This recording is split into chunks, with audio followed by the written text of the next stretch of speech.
Assalamualaikum warahmatullahi wabarakatuh. Perkenalkan, nama saya Almaida dari kelas 4C dari Prodi PG PAUD STKIP Setiabudi Rangkas Bitung. Di video kali ini saya akan memenuhi tugas UAS MK Deteksi Dini Tumbuh Kembang Anak dengan dosen pengampu Ibu Dr. Zahiayah Rukiah MPD. Baiklah, mari kita mulai pada pembahasan tentang apa saja tahap tumbuh kembang anak secara optimal. Baik, setiap orang tua pasti menginginkan anak dapat bertumbuh kembang dengan optimal. Ketika anak tumbuh kembang dengan optimal, orang tua pun lebih senang. Maka tidak heran orang tua memantau perkembangan anak. Memahami tahap tumbuh kembang anak amatlah penting sebagai bagian dari pola pengasuhan orang tua.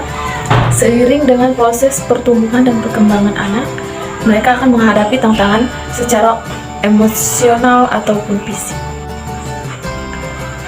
Tumbuh dan kembang anak tidak hanya mencakup perubahan fisik yang terjadi sejak masa bayi hingga remaja, tapi juga berubah emosi, kepribadian, perilaku, pemikiran, dan bicaranya.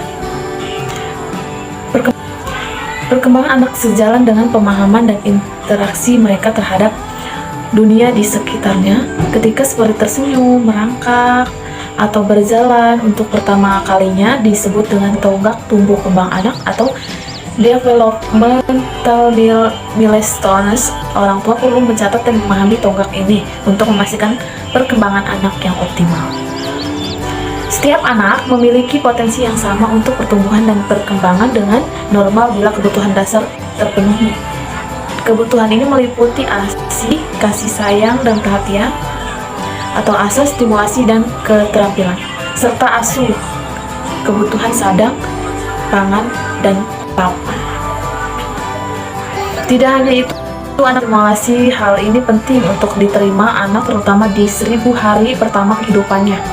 Stimulasi diperlukan untuk menunjukkan sel-sel pertumbuhan. Selain itu, stimulasi dapat membantu perkembangan pusat sensori, pusat bahasa, dan pusat kognitif anak.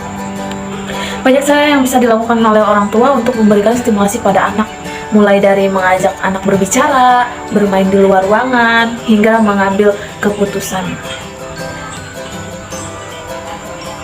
Akan tetapi, sebelum memberikan stimulasi, penting dan perlu bagi orang tua untuk memahami tahapan perkembangan anak. Jangan sampai ada fase perkembangan yang terlewati. Ya. Pertumbuhan dan perkembangan menurut Dr. Pupu Saiful Rahmat, MPD, pertumbuhan yaitu bertambahnya ukuran fisik atau anatomi dan struktur tubuh dalam arti sebagian atau seluruhnya karena pertambahan jumlah ukuran sel tubuh. Dan perkembangan adalah bertambahnya kemampuan dan struktur atau fungsi yang lebih kompleks dalam pola yang teratur, dapat diperkirakan dan diramalkan sebagai hasil dari proses diferensiasi sel, jaringan tubuh, organ-organ, dan sistemnya yang terorganisir. Dan prinsip tumbuh kembang ada 3, yaitu yang pertama, suatu proses yang terus-menerus sejak dalam kandungan hingga dewasa. Yang kedua, tumbuh kembang setiap anak pada umumnya sama, namun memiliki kecepatan yang berbeda-beda. Dan yang ketiga, seluruh anggota tubuh mengalami proses tumbuh kembang. Tahapan tumbuh kembang anak ada 5, yaitu yang pertama masa prenatal, yang kedua masa neonatal, yang ketiga masa bayi umur 1-12 bulan, yang keempat masa balita 1-3 tahun, yang kelima masa prasekolah akhir 3-5 tahun.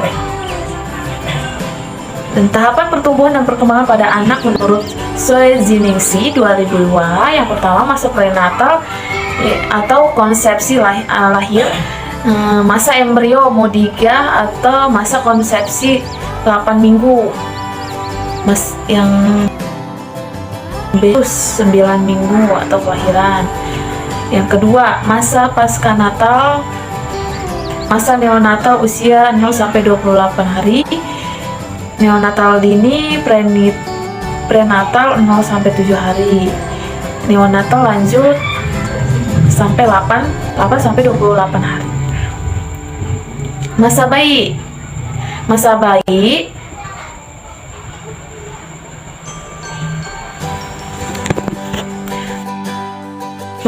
atau dini 1-12 bulan, masa bayi akhir 1-2 tahun.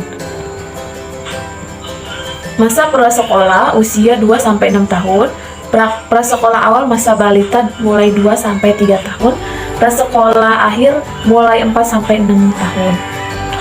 Dan yang keempat, masa sekolah atau masa prapubertas, wanita 6-10 tahun, laki-laki 8-12 tahun.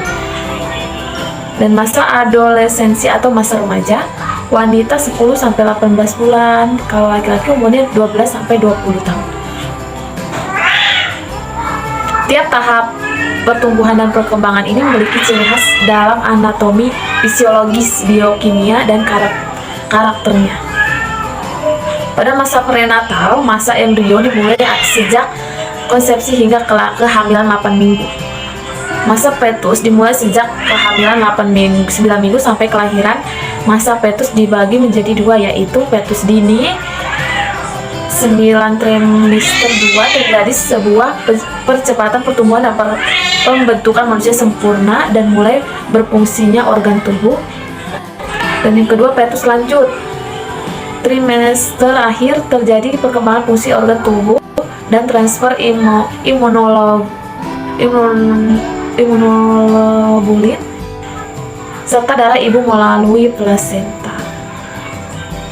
Dan masa neonatal, pada masa ini terjadi adaptasi terhadap lingkungan, bahan sirkulasi darah, dan berfungsi organ-organ tubuh. Pada masa ini refleks primitif yang bersifat fisiologis muncul, seperti refleks Moro merangkul, swinging refleks menghisap, menoleh, menahan posisi leher dan kepala atau kepala, dan memegang, dan lain-lain. Di mana refleks tersebut akan menghilang seiring bertambahnya usia.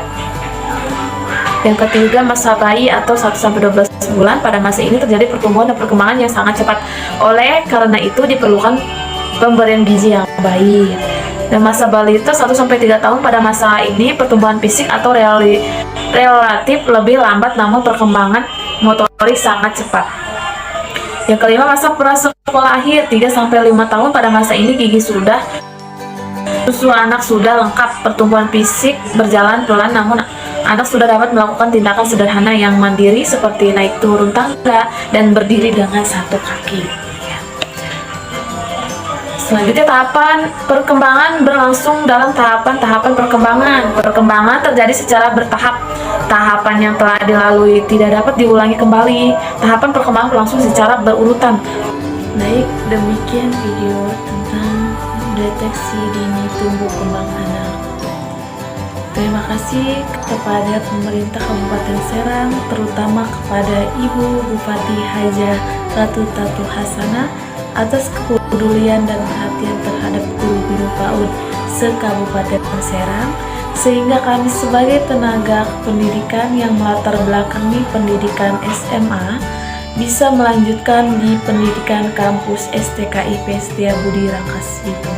Demikian video yang saya sampaikan, kurang lebihnya mohon maaf. Wassalamualaikum warahmatullahi wabarakatuh.